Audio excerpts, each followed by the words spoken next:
Dit maak my hartseer om te sien dat huwelike in Suid-Afrika val uitmekaar uit. Dit is hartseer om te sien dat huwelike werk nie meer soos wat Vader vir ons kom gee in sy woord nie. Dit maak my hartseer om te sien dat mense se lewens val uitmekaar uit in terme van die huwelik, omdat twee mense nie kan saamwerk om die huwelik te red nie. Dit maak my hartseer om die stand van huwelike in Suid-Afrika te sien. En weet jy hoekom? Wat is die grootste probleem? Dis omdat daar ander faktore is, buitefaktore is, wat die huwelik beïnvloed. Ek en my vrou gaan, so rukkie terug, gaan ons na 'n restaurant toe. En ek probeer 'n punt daarvan maak om ten minste een keer 'n maand, om my vrou net uit te vat, om net weg te kom van die kinders en weg te kom van ons alledaagse lewe. En want ons is besig en ons hardloop rond en ons is besig met baie mense. En dan vat ek haar so 'n bietjie uit. Dan is dit ons tyd wat ons spandeer. Dan kyk ons mekaar in die oë en ons gesels en ons reconnect en ons spandeer werklik waar tyd buite alle aspekte. Nou sit ons by die restaurant en weet jy, ek het daai dag raak ek so upset hier in my binneste. Nou sit ons by die restaurant en nou ek en my vrou gesels en die fone is eenkant. Ons is nie eens op ons telefone nie. Ek en sy is besig om te connect. Na jare se huwelik. Ons is besig om te connect, want dit is vir ons 'n belangrike aspek. En daar kom sit 'n huwelikspaartjie so tafel weg van ons af. En ek kon nie daarvoor help nie, maar nou sien ek hoe hulle mekaar hanteer. En die man is op sy telefoon, vandat hulle daar kom sit het, is die man op sy telefoon. En die vrou probeer met hom praat, maar hy is op sy telefoon, en sy weet naderhand nie meer wat om te doen nie. Nou haal sy haar telefoon uit. En nou sit hulle daar, nou kom die waiter, en nou bestel hulle goed, en weet jy, daai man het my so geïrriteer. Hy kyk nie eens op na die waiter om aandag te gee, om hom te acknowledge. Hy bly op sy telefoon, en nou bestel hy sy goed, en die vrou probeer weer eens met hom praat, en hy is op sy telefoon. En so gaan dit die hele tyd. Ek sê vir my vrou, ek raak nou baie geïrriteerd.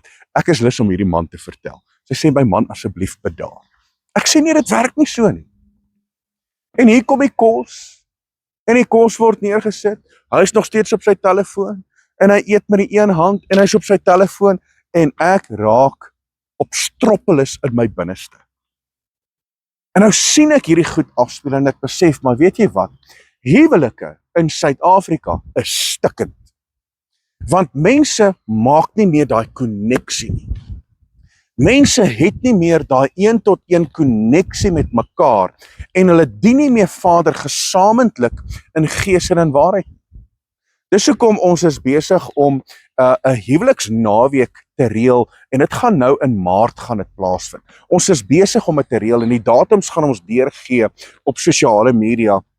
En ons beplan 'n huweliks herstel naweek, 'n huweliksverrykingsnaweek, van die Vrydag, die Saterdag, tot die Sondag, en ons gaan alle aspekte hanteer in terme van die huwelik, sodat mense sal wegstap na daai naweek, absoluut verryk in hulle geestelike lewe, verryk in hulle huwelik, en verander in hulle gees, siel en liggaam, in hulle persoonlike lewe en ook in hulle huwelik.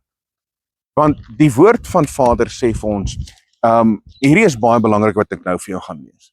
Die woord sê dat ons moet in eenheid funksioneer met mekaar. Ons moet in eenheid funksioneer. Want jy sien, Vader het die huwelik saamgestel en hy het dit gemaak in die boek van Genesis tussen een man en een vrou. En hy het dit ingestel. En die huwelik is vir Vader heilig. Maar ek sien en ek beleef hoe die huwelik so afgewater word en die huwelik is nie meer heilig vir mense nie. Is nie meer heilig nie. Mense vind dit so maklik om net 'n einde te maak aan die huwelik. Want daar's altyd 'n maklike oplossing. Want ons kan nou maar skei en ons kan nou maar hof toe gaan en ons kan van mekaar af afskei. Dis okay, want die wet laat dit toe en alles is okay, ons kan dit nou maar doen. Dit raak net te maklik. In steede daarvan om die situasie te hanteer en probleme uit te sorteer, Kom ek lees gou vir jou wat sê die woord. Hebreërs hoofstuk 13 vers 4. Laat die huwelik in alle opsigte eerbaar wees en die bed onbesmet, want Elohim sal hoereerders en egbreekers oordeel. So, hier sê die woord dit baie duidelik. En hierdie is eintlik 'n baie breedvoerige gesprek. Hierdie teksvers is 'n baie breedvoerige gesprek. Maar daar's een ding wat ek gou wil hanteer. Een ding. Die woord sê laat die huwelik in alle opsigte eerbaar wees. Hier kom die probleem. Die huwelik is nie meer eerbaar nie. Want die huwelik gaan nou nie meer oor ons gesamentlik nie, maar die huwelik gaan oor ek. Dit wat ek uit dit kan uitkry. Dit wat ek uit dit kan ontvang. Hoe kan ek die beste uit hierdie persoon uithaal en hoe kan dit my voordelig wees? So die huwelik gaan nie meer oor ons as mens en ons as gesin en ons as 'n eenheid nie. Want die woord leer ons tog dat wanneer die man en die vrou bymekaar kom, word hulle een vlees. Maar dit gaan nou oor die ek. Dit wat ek wil hê en dit wat ek wil doen en dit hoe ek wil funksioneer en dit wat ek uit dit kan uitkry en as ek nie iets daaruit kan uitkry nie, dan maak ek 'n einde daarvan. Dis die probleem, dis nie meer eerbaar nie. Dis nie meer eerbaar nie. En Vader wil vandag hê dat ons as mens, ons as gelowiges moet weer terugkeer na sy woord, terugkeer na die eerbaarheid van sy huwelik wat hy ingestel het tussen man en vrou. Ek sê dit weer, tussen man en vrou. Nie tussen man en man nie, nie tussen vrou en vrou nie, tussen man en vrou, een man, een vrou. En dis wat Vader wil hê, dis sy wenresep en ons maak dit so afgewater en dis hoekom mense se lewens uitmekaar uitval. Dis hoekom huwelike uitmekaar uitval, want dit gaan nie meer oor ons in die huwelik om die lewende God te verheerlik nie. Dit gaan oor die eie ek en wat ek daaruit kan ontvang. En dis besig om mense se lewens uitmekaar uit te verwoes. So ek wil hierdie vandag vir jou kom gee, dat indien jy in 'n huwelik is, dat jy vandag sal besef, gaan nie oor jou as mens nie, gaan nie oor jou nie, dit gaan oor die eenheid, gaan oor die eenheid. Toe ek hierdie twee mense sien, te besef ek, Jesus, hierdie ou is so selfsugtig, hy is so selfsugtig, want dit gaan net oor hom. Hoekom het hy uitgekom na die restaurant toe? Hoekom het hy sy vrou uitgebring? Hoekom is hulle daar? Hoekom gaan sit hulle nie by die huis nie? Hoekom maak hulle nie daar kos en lewe nou maar soos wat hulle wil lewe nie? Hoekom is jy dan daar? En ek kom agter, maar hierdie ou is so selfsugtig. Want dit gaan net oor hom. Ouens, die huwelik is nie 'n selfsugtige aspek nie.